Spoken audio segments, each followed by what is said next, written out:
सभी को नमस्कार और केमिकल बॉन्डिंग के इस सेशन में आपका हार्दिक अभिनंदन स्वागत है। आगे सीरीज को अपन आगे लें तो प्रीवियस वीडियो में अपन ने एक क्वेश्चन छोड़ा था, हालांकि बहुत से लोगों के जवाब भी आए, कमेंट की फॉर्म में भी और टेक्स्ट मैसेज भी व्हाट्सएप पर भी आए कि इसका ऑर्डर क्या होगा। उन्होंने ऑर्डर बताया भी, तो क्वेश्चन क्या था उसी पे अपन फोकस करते हैं और फिर उसको रिजॉल्व करने की उस प्रॉब्लम को कोशिश करते हैं। अपने पास में इस तरह का एक ऑर्डर दे रखा था, है ना। ये रैंडमली ओरिएंटेड है। मैं कहूंगा कि orbital of strength of overlapping, इसका ऑर्डर अपने को पूछा गया था कि इसका ऑर्डर क्या होता है, वो ही अपने को डिस्कस करना है। तो अपने को इस बात की जानकारी प्रीवियस वीडियो में हो चुकी कि अपन इस तरह का जो क्वेश्चन है ऑर्बिटल की ओवरलैपिंग की स्ट्रेंथ या बॉन्ड स्ट्रेंथ को अगर अपन एक्सप्लेन करना चाहें, बताना चाहें, तो स्टूडेंट्स ध्यान में क्या रखना है अपने को एक सीक्वेंस ध्यान में रखनी है कि सबसे पहले वो सीक्वेंस क्या है, वो क्रम क्या है कि सबसे पहले अपने को साइज देखनी होती है, उसके बाद में अपने को डायरेक्शनलिटी या डायरेक्शनल कैरेक्टर देखने होते हैं, जिसको कल अपन ने हालांकि डिस्कस कर दिया। इसको रिकॉल ही कर रहा हूं मैं एक बार, डायरेक्शनल कैरेक्टर, और लास्ट में इंक्लाइंड नेचर को अपन डिस्कस करते हैं। हालांकि इंक्लाइंड नेचर अभी पेंडिंग है, क्योंकि इंक्लाइंड नेचर की बात करते हैं जब बात डी ऑर्बिटल की ओवरलैपिंग की आती है। किसकी आती है? डी की।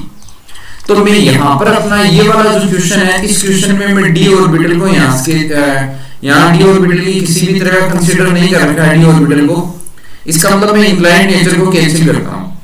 अगर मैं इंक्लाइंड नेचर को कैंसिल करता हूं तो मेरे पास में कौन सी है? मेरे पास में साइज और डायरेक्शनल कैरेक्टर, ये दो ऐसे ऑर्डर हैं जिनके बिहाफ पे मैं स्ट्रेंथ ऑफ ओवरलैपिंग या ओवरलैपिंग यानी अतिव्यापन की सामर्थ्यता, जिसको आप ये कह सकते हो, क्या बताना चाह रहा हूं मैं यहां पर? अतिव्यापन की सामर्थ्यता बताना चाह रहा हूं।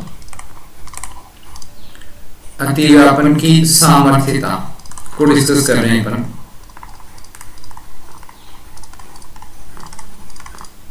बंध की प्रबलता भी कह सकते हो आप इसको बंध की प्रबलता का क्रम भी कह सकते हो। अब ऊपर जो ऑर्बिटल अपने पास में है, इनमें किसी भी तरह के डी ऑर्बिटल की गुंजाइश नहीं है। इसका मतलब ये इंक्लाइंड नेचर अपने यहां से एक्सक्लूड कर दी, अवॉइड कर दी। दो के बेस पे अपन बात करेंगे। अब देखो साइज अपन देखते हैं, इस चीज को भी अपन बता चुके और बात आज और कर लेंगे कि साइज अपन स्मॉल एन, जो कि मुख्य क्वांटम संख्या या प्रिंसिपल क्वांटम नंबर है, कहा गया कि स्मॉल जो प्रिंसिपल क्वांटम नंबर है उसकी साइज जितनी या उसकी वैल्यू जितनी कम होगी, साइज उतनी क्या रहेगी? कम। तो सबसे पहले अपने पास में देखो सबसे कम साइज किसकी है, सबसे कम प्रिंसिपल क्वांटम नंबर किसका है? या तो 1s का है अपने पास में, या 1p का है अपने पास में, यही है। अब ध्यान रखना, अब अपने साइज की बात करेंगे तो साइज के बेस पे अगर स्ट्रेंथ की बात करेंगे तो 1s और 1p में 1 कॉमन हो रहा है, तो ये वाला फैक्टर टाई होता है। यहाँ पर सेम सिमिलर फैक्टर होने की वजह से अपने को फिर नेक्स्ट फैक्टर की तरफ मूव करना पड़ेगा। तो अब मुझे बताओ 1p क्या पॉसिबल है क्या? वो तो एग्जिस्ट ही नहीं करता। 1p तो एग्जिस्ट ही नहीं करता। क्वांटम नंबर आप लोगों ने पढ़ रखी। 1p तो क्या नहीं करता? एग्जिस्ट ही नहीं करता। एग्जिस्ट ही नहीं करता तो इस तरह की जो ओवरलैपिंग है उसके चांसेस तो सबसे कम है। तो मैं बोलूंगा 1p के चांसेस तो सबसे कम है, सबसे लास्ट में रख दो। अब आप कहोगे सर सबसे लास्ट में कैसे बता गया? साइज के हिसाब से या मुख्य क्वांटम के नंबर के हिसाब से देखें तो सबसे फ्रंट में आना चाहिए, लेकिन ये एग्जिस्ट ही नहीं कर रहा है। अरे जब दोनों के बीच में बॉन्ड कब बनेगा? जब वो एग्जिस्ट करेंगे, या बॉन्ड बनेगा तभी वो एग्जिस्ट करेंगे। इनके बीच में बॉन्ड ही नहीं बन रहा है क्योंकि ये एग्जिस्ट नहीं करता है। 1p पॉसिबल है क्या? नहीं है। इसका मतलब अब नंबर किसका है? 1s का। तो सबसे ज्यादा जो स्ट्रेंथ या बॉन्ड स्ट्रेंथ को मैं बताना चाहूं तो किसकी है? 1s की। ओके, नाउ अब अपने पास में क्या आ रहा है? 1s के बाद में आगे बढ़ते हैं तो अपने पास में एक दूसरा ऑर्डर आता है। देखो ये 1s एक और है, हालांकि सब में 1s देखो, इसमें और इसमें कॉमन देखो, इसमें 2s 1s है और इसमें 1s 2p है। इनमें सब में 2 है, तो 2 वालों को बात लेंगे। इनमें कम से कम एक ऑर्बिटल की ओवरलैपिंग में 1 प्रिंसिपल क्वांटम नंबर काम आ रही है। इसका मतलब पहले इसको प्रीफर्ड करेंगे अपन। तो इनमें से कौन से को प्रीफर करें? 1s2p को करें कि 2s1p को करें, ठीक है। अब मुझे बताओ किसको प्रीफर करना चाहिए। देखो दोनों में 1 2 1 2 तो कॉमन है, 1 2 1 2 तो कॉमन है, लेकिन s यहां s s चलो 1 2 1 2 को तो हटा देते हैं, ये तो कॉमन फैक्टर है तो ये तो टाई हो गया, लेकिन ये s s है और ये s p है। अब अपने को क्या देखना है भाई, साइज तो क्या होगी, सेम होगी, क्योंकि h z 2 है और h 1 है, यहां पर भी h z 2 है चाहे 1 है, भले ये 2p का हो ये 2s का हो, लेकिन 1 2 प्रिंसिपल क्वांटम नंबर तो सेम आ रही, इसका मतलब साइज का फैक्टर टाई हो गया।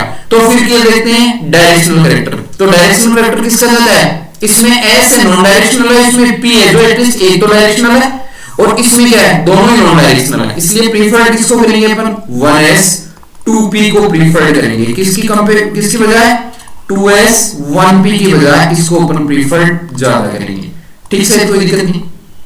ओके, इसका मतलब ये वाला भी अपने पास में, ये दोनों है, इनके ऑर्डर को भी अपन ने सुटेबल जगह पे अरेंज करने का काम अपन ने कर लिया है। अब अपने पास में 2s 2s 2s 2p। अब आप बता सकते हो, देखो इसमें भी 2 2 है, इसमें भी 2 2 है और इसमें भी 2 2 है, बोलो मुख्य क्वांटम संख्या या प्रिंसिपल क्वांटम नंबर का जो फैक्टर है वो टाई हो गया। अब टाई हो गया तो अब अपन किसको प्रीफर करेंगे, ये क्वेश्चन आ चुके हैं आरपीएससी में, किसको प्रीफर करेंगे अपन प्रीफर करेंगे 2p 2p को। क्यों करेंगे, क्योंकि इसमें देखो नॉन डायरेक्शनल है दोनों, एक डायरेक्शनल एक नॉन डायरेक्शनल, इसमें दोनों डायरेक्शनल है, तो साइज अगर फैक्टर टाई होता है then we have to move towards next factor that is directional character. तो 2p 2p में p ऑर्बिटल है और इसकी डायरेक्शनल कैरेक्टर s की कंपैरिजन में ज्यादा होती है।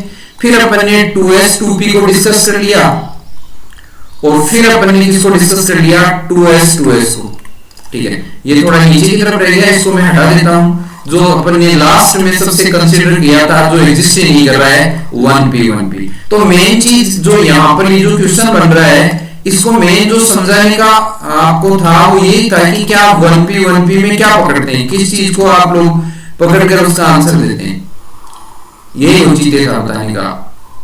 तो शायद मेरे हिसाब से मेरी बात को आपने ठीक ढंग से समझा होगा। ओके, अब बच्चों इतना काम होने के बाद में अपन आगे बढ़ते हैं, ठीक है। आगे देखते हैं क्या होता है। अब मैंने एक तीसरे फैक्टर को यहाँ पे छोड़ा है, दैट इज इंक्लाइंड नेचर। चलो एक बार एक क्वेश्चन और कर लेते हैं अपन, एक क्वेश्चन और पकड़ते हैं। और क्वेश्चन क्या है स्टूडेंट्स, कि अपने पास सॉरी 2s 3p, एक तो दे रखा है 2s 3p और एक अपने पास में दे रखा है 2p 3s। आप लोगों को इनकी ओवरलैपिंग का स्ट्रेंथ ओवरलैपिंग या स्ट्रेंथ का ऑर्डर पूछे तो आप लोग क्या बताओगे, वीडियो पॉज करके अपना आंसर दें और फिर वीडियो को कंटिन्यू करें। तो अपने को देखो 2 3 2 3 दोनों में है, इसका मतलब कौन सा फैक्टर कॉमन हो गया बच्चों, साइज का फैक्टर कॉमन हो गया। तो अपने को कौन से कैरेक्टर की तरफ मूव करना है, डायरेक्शनल कैरेक्टर की तरफ। अब अपन ये कहेंगे डायरेक्शनल कैरेक्टर भी तो सर सेम है भाई, 2s 3p और 2p 3s की बात कर रहे हैं, तो इसमें भी sp है और इसमें भी sp है। अब मुझे बताओ आंसर क्या होगा इसका, 2p 3s होगा या 2s 3p होगा, जल्दी बताएं। ये क्वेश्चन मैं आप लोगों के लिए छोड़ रहा हूं कि इसका आंसर क्या होगा, आप कमेंट करके बताओगे मेरे को। ओके, फिर मैं आगे बढ़ता हूं, आगे की तरफ अपन बढ़ने इसी सीरीज को आगे ले जाएं। तो देखो अब मैं इंक्लाइंड नेचर को डिस्कस करूंगा यहाँ पर। हाँ, आप ये जरूर ध्यान रखना, जो मैंने क्वेश्चन दिया उसमें इंक्लाइंड नेचर लागू नहीं होगी, एप्लीकेबल नहीं होगी, ठीक है ना, क्योंकि डी ऑर्बिटल नहीं है। अब अपने को इंक्लाइंड नेचर की बात अपने को करनी है, क्या है ध्यान से समझने का काम करोगे कि इंक्लाइंड नेचर क्या होती है।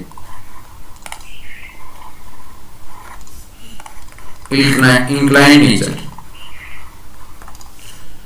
देखो आप ये समझ लो कि ये एक तरह से क्या बताती है इंक्लाइंड नेचर। इंक्लाइंड नेचर अपने को बताती है जो डी ऑर्बिटल्स अपने हैं, उन डी ऑर्बिटल्स में कौन सी ओवरलैपिंग स्टेबल है या कौन सी ओवरलैपिंग फेवरेबल है, कौन सी ओवरलैपिंग प्रीफर्ड है, उसको बताती है। कैसे, देखो मैं इंटरन्यूक्लियर एक्सिस स्केच करने का काम करूंगा यहां पर, कि कोई भी इंटरन्यूक्लियर एक्सिस अपन स्केच करते हैं। मान लो एक कॉमन सी इंटरन्यूक्लियर एक्सिस अपन ले लेते हैं हर जगह, ये लो यहां पर मैंने एक एक्सिस बनाई, यहां पर मैंने दूसरी एक्सिस बनाई, यहां पर मैंने तीसरी एक्सिस बनाई, इंटरन्यूक्लियर एक्सिस बनाई। ओके, अब क्या करते हैं, मेरे पास में पी ऑर्बिटल है, ये पी ऑर्बिटल है स्टूडेंट्स, ये बना रहा हूं मैं, कोई भी हो सकता है।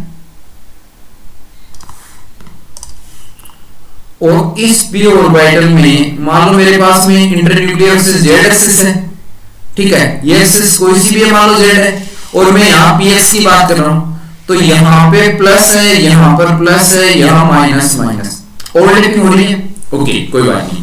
तो मैं यहाँ पर ये जो ओवरलैपिंग हो रही है वो किस से, पी ऑर्बिटल चाहे वो पी एक्स हो चाहे पी वाई हो, जेड नहीं हो सकता, क्योंकि जेड में क्या नहीं बनेगा, जेड में जीरो ओवरलैपिंग बनेगी। जेड ने अगर इंटरन्यूक्लियर एक्सिस ले रखी है तो पीछे कल या इससे पहले जो केमिकल बॉन्डिंग का वीडियो हमने शूट किया था, रिकॉर्ड किया था, उसमें अपने बात की थी बच्चों कि जो एक्सिस आपने ले रखी है वो एक्सिस अगर ऑर्बिटल में है तो इट मींस वहां सिग्मा बॉन्ड बनेगा, HCA अतिव्यापन होगा, ऐसे ओवरलैपिंग होगी। ओके, ये मान लो मैंने एक्सिस px और px ये x की बात कर ली, इसका मतलब p और p के बीच में ओवरलैपिंग कोलैटरल हो रही है, संपार्श्विक अतिव्यापन हो रहा है, और संपार्श्विक अतिव्यापन से पाई बॉन्ड बनता है, तो इसको अपन ने p पाई बॉन्डिंग कह दिया, करेक्ट। ओके, नाउ अब मेरे पास में यहां पर d ऑर्बिटल की बात करूंगा मैं, ये d ऑर्बिटल है, ये अकेला d नहीं है, इस साइड से भी से जो ओवरलैप हो रहा है वो भी कौन सा है, d orbital. Overlap same sign में होगा, जैसे ये प्लस का है तो ये भी प्लस का होगा, ठीक है, ये प्लस ये प्लस, ये माइनस ये माइनस ये माइनस ये माइनस, तो सेम सिंबल में ओवरलैपिंग हो रही है। तो यहां पर दो d ऑर्बिटल आपस में कोलैटरल ओवरलैपिंग के जरिए पाई बॉन्ड बना रहे हैं, दैट मींस ये d पाई p पाई बॉन्डिंग है। ओके, अब ये भी तो पॉसिबल हो सकता है कि आपके बीच पास में जो ओवरलैपिंग है उसके चांसेस ये हो कि एक साइड में तो आपके पास में d हो और एक साइड में ओवरलैपिंग करने के लिए जो ऑर्बिटल है वो p हो, ऐसी पॉसिबिलिटी तो बन सकती है। अब ऐसी पॉसिबिलिटी बन सकती है, मान लो इस पे प्लस चार्ज है, इस पे सॉरी सिंबल है प्लस, ये माइनस और ये माइनस, तो माइनस और प्लस में ओवरलैपिंग हो रही है, ये बन रहा है, तो इस ओवरलैपिंग को अपन क्या बोलेंगे, ये प्लस है यहाँ पर, इस ओवरलैपिंग को अपन क्या बोलेंगे, एक साइड में d है और एक साइड में p है, दोनों ओवरलैपिंग करके d पाई p पाई बॉन्डिंग बना रहे हैं।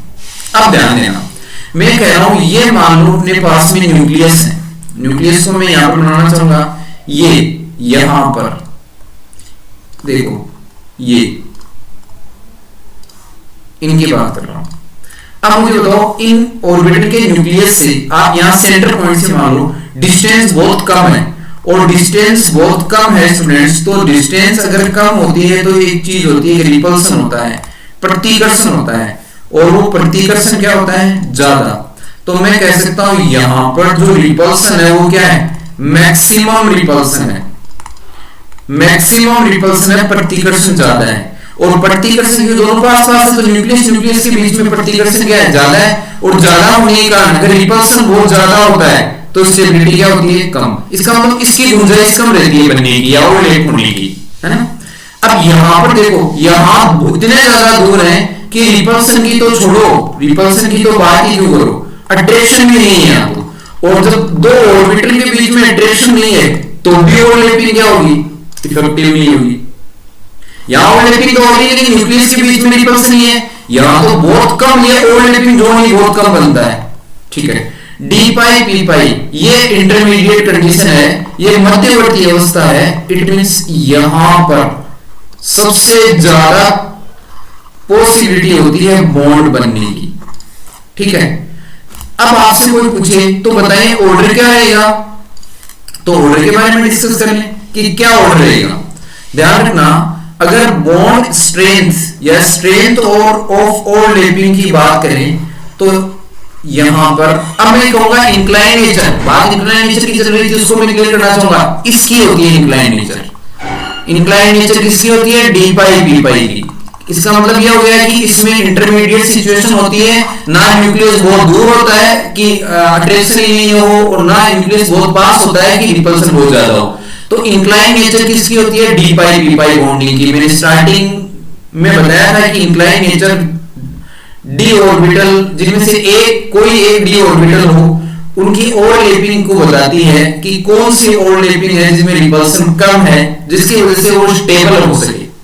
ठीक है, तो मैं यहां पर कहूंगा अब स्ट्रेंथ का ऑर्डर क्या हो गया, यहां पर देखो साइज का कोई फैक्टर नहीं है, पीडी पीडी पीडी। आपसे कोई पूछ ले, ये पूछ ले कि बताओ पी पाई बॉन्डिंग हो रही है, तो एक आपको डी पाई बॉन्डिंग हो रही है और एक आपके पास में डी पाई पी पाई बॉन्डिंग हो रही है, तो स्ट्रेंथ का ऑर्डर क्या होगा। तो स्ट्रेंथ का ऑर्डर के लिए तीन फैक्टर अपन साइज, डायरेक्शनलिटी और थर्ड इंक्लाइन नेचर देखते हैं। साइज का कोई लेना देना नहीं है, यहाँ पर कोई मुख्य क्वांटम संख्या या प्रिंसिपल क्वांटम नंबर मेंशन नहीं है। अगर प्रिंसिपल क्वांटम नंबर मेंशन नहीं हो तो अपन फिर डायरेक्शनल कैरेक्टर की तरफ मूव करते हैं। ठीक है, अब डायरेक्शनल कैरेक्टर में अपने को ओवरलैपिंग पाई बॉन्डिंग की बात नहीं की है अपन ने, अगर उस हिसाब से तो पी होना चाहिए, लेकिन वो यहां पर किसकी बात की है, पी पाई बॉन्डिंग की बात की है, पाई बॉन्ड की बात की है, तो फिर अपने इंक्लाइन नेचर ही देखेंगे पीडी, और यहां पर भी क्या आएगा, ये डीडी और ये क्या है डीपी। तो सबसे पहले प्रीफर्ड किसको करेंगे, डी पाई पी पाई ओवरलैपिंग को प्रीफर्ड करेंगे क्योंकि इसकी इंक्लाइन नेचर है, और उसके बाद में अपन बात करेंगे डी पाई ओवरलैपिंग को, और सबसे लास्ट सॉरी डी पाई पी पाई के बाद में अपन बात करेंगे पी पाई को, और सबसे लास्ट में जो बात करेंगे वो करेंगे डी पाई की, क्योंकि यहां तो अट्रैक्शन ही नहीं, ओवरलैपिंग ही नहीं हो रही है, बहुत कम ओवरलैपिंग जोन बन रहा है, दैट मींस स्ट्रेंथ इसकी सबसे कम है। तो ये बेस्ट ऑर्डर हो गया। अब अपने फैक्टर तीनों अपन ने पढ़ चुके कि स्टेबिलिटी का ऑर्डर या बॉन्ड स्ट्रेंथ का ऑर्डर अपन किसके बिहाफ में देखते हैं, क्या बात करते हैं। ठीक है, अब इनको इंक्लूड करके अपन क्वेश्चन करने का प्रयास करते हैं। जैसे स्टूडेंट्स आपको ये दिया गया है जिसमें मैं सारे फैक्टर साइज को भी, डायरेक्शनल फैक्टर को भी, इंक्लाइन नेचर को भी, सबको शामिल करता हूं क्वेश्चन में, क्योंकि क्वेश्चन अपन ने पढ़ा है उस सीक्वेंस से आने की जरूरी नहीं है कि वो सीक्वेंस मेंशन हो, कुछ भी आ सकता है। जैसे 2p पाई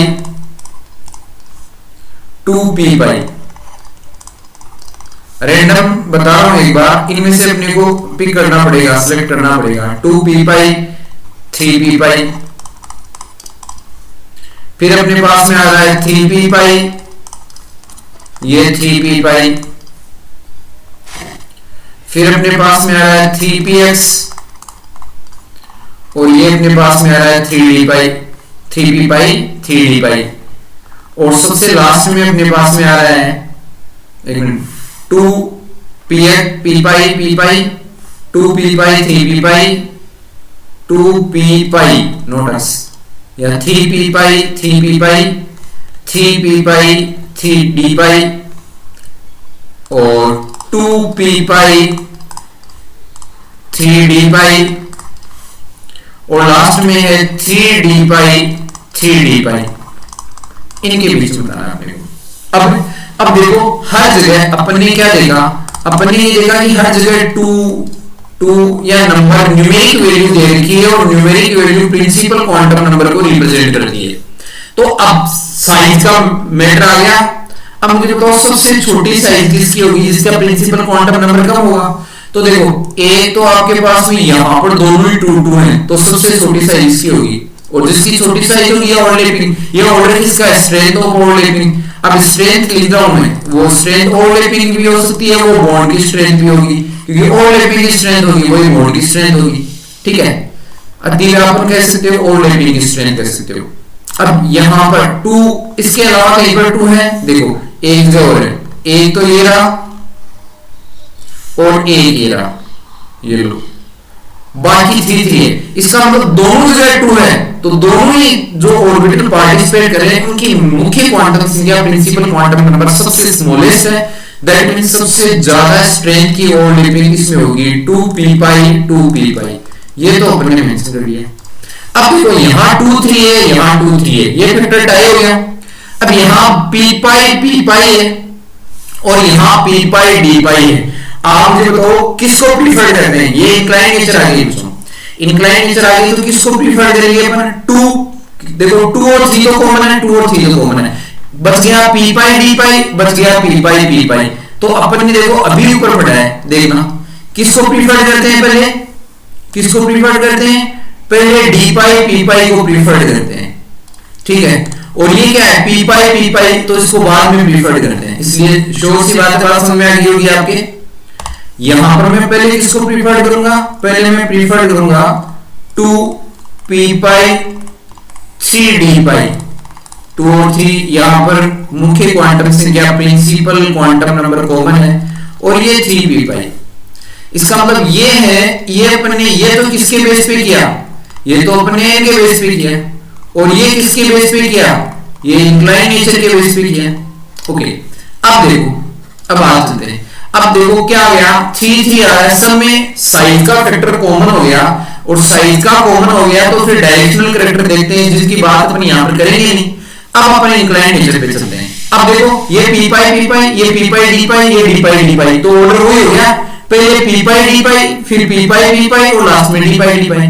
तो क्या बन गया, 3p पाई 3d पाई, उसके बाद 3p पाई 3p पाई, और सबसे लास्ट में आएगा वो देगा 3d pi 3d pi. I hope कि ये जो order of strength of overlapping है ये आप लोगों के समझ में आया होगा। ठीक है, इसके बाद में कई एग्जाम में भी कई इस तरह के क्वेश्चंस आते हैं। आज टेलीग्राम चैनल पे मैं इसकी क्वेश्चन डालूंगा कि ओवरलैपिंग के कौन कौन से क्वेश्चन बनते हैं, कौन कौन से PYQs प्रीवियस ईयर्स क्वेश्चंस या प्रीवियस ईयर्स के एग्जाम में क्वेश्चन पूछे गए। ठीक है, अब स्टूडेंट्स अपन क्या करते हैं, एक अपन ने पाई बॉन्ड और सिग्मा बॉन्ड की तो बात करी, एक अपने पास में एक बॉन्ड और था जिसको अपने डेल बॉन्ड कहा था। कौन सा बॉन्ड कहा था, डेल बॉन्ड। इस डेल बॉन्ड की स्ट्रेंथ की भी बात अपन यहां पर करना चाहिए एक बार, कि डेल बॉन्ड की स्ट्रेंथ क्या है, डेल बॉन्ड स्ट्रेंथ किस बेस पे, किस बिहाफ पे अपन इसको समझा सकते हैं। देखो यहां पर रिवर्स होगा, जैसे अपन ने पाई बॉन्ड के लिए या नॉर्मल सिग्मा पाई बॉन्डिंग के लिए एन, इफेक्टिव ओवरलैपिंग के लिए एन की वैल्यू कम चाहिए, वो यहां पर n should be high, n should be high, यानी साइज क्या होनी चाहिए, यहां पर ज्यादा होनी चाहिए। डेल बॉन्डिंग के लिए बेसिक रिक्वायरमेंट यही है। अब आप कहोगे सर क्यों, ऐसा क्यों है, याद करो डेल बॉन्ड बनने के लिए साइज इस वजह से ज्यादा चाहिए क्योंकि डेल बॉन्डिंग में जो ओवरलैपिंग होती है वो भाई अपन डेल बॉन्डिंग चौथा फोर्थ बॉन्ड बनता है, तो 3 बॉन्ड बनने के लिए ऑर्बिटल की जरूरत होगी 3 की, 4 के लिए ज्यादा 4 ऑर्बिटल की जरूरत होगी, तो 4 ऑर्बिटल पास रहेंगे तो उनमें रिपल्सन होगा या कॉम्प्लेक्स नेचर रहेगी। तो ये जितने ज्यादा दूर रहेंगे, जितने ज्यादा दूर रहेंगे उतनी ज्यादा इफेक्टिव ओवरलैपिंग इनके बीच में हो पाएगी। इसका मतलब साइज क्या होनी चाहिए, उनकी बड़ी होनी चाहिए। अब क्वेश्चन किस तरह से पूछा जा सकता है, नॉर्मल एग्जाम में तो कम ही चांस है पूछने के, है ना। जैसे अब क्वेश्चन अपने से पूछ ले कि बताओ, एक तो आपके 3D डेल बॉन्ड है, 3D डेल और 3D डेल, ये समझ में आ गई होगी बात। डेल का मतलब यहाँ पर पाई का मतलब तो पाई बॉन्ड बन रहा था, डेल का मतलब डेल बॉन्ड बन रहा है, और डी ऑर्बिटल में इग्नोर होते हैं, ये जरूर तय कर लेना। 4D और 4D डेल, और एक में मान लो कह सकता हूं 5D डेल, और यहां पर भी क्या हो गया 5D डेल। अब देखो यहां पर सबसे पहले अपन फैक्टर देखेंगे साइज का, लेकिन साइज का फैक्टर याद करो, वहां पर जब पाई बॉन्डिंग की बात चल रही थी तो वहां अपन ने कहा साइज क्या होनी चाहिए, स्मॉल होनी चाहिए, size should be small, it means n should be low. यहां n शुड बी हाई, तो ज्यादा हाई कौन सा है 5, तो ये तय हो गया यहीं पर कि साइज इंक्रीज हो रही है अप टू डाउन जाने पर, तो साइज इंक्रीज होगी तो स्ट्रेंथ ऑफ डेल क्या होगी, इंक्रीज होगी। तो ये ध्यान रखना, बस इतनी सी बात ध्यान रखनी। अगला सिग्मा का पूछ रही है स्ट्रेंथ की, पाई का पूछ रहा है कि डेल का पूछ रहा है, तो डेल वाले में एक अलग सी चीज ये आ गई कि इसमें साइज अपने को लार्ज देखनी है। लार्ज साइज क्यों देखनी है, क्योंकि डेल बॉन्ड बनता है तो जो डी ऑर्बिटल पार्टिसिपेट करते हैं वो अगर पास हो जाएंगे तो बॉन्ड इतना इफेक्टिव बन ही नहीं पाएगा, रिपल्सन ज्यादा होगा। इसलिए साइज थोड़ी सी क्या होनी चाहिए, उनकी बड़ी होनी चाहिए, दूर होनी चाहिए, ताकि बॉन्ड बनने में आसानी रहे और डेल बॉन्ड आसानी से बन सके। ठीक है, ओके स्टूडेंट्स, अगले नेक्स्ट सेशन में अपन हाइब्रिडाइजेशन को डील करेंगे, किस तरह का हाइब्रिडाइजेशन हो सकता है, क्या हाइब्रिडाइजेशन की पॉसिबिलिटी हो सकती है। ओके, चैनल आपको अच्छा लग रहा है, स्टडी मटेरियल अच्छा लग रहा है, क्वालिटी मेंटेन है, तो आप लोग शेयर और सब्सक्राइब जरूर कीजिए। Thank you.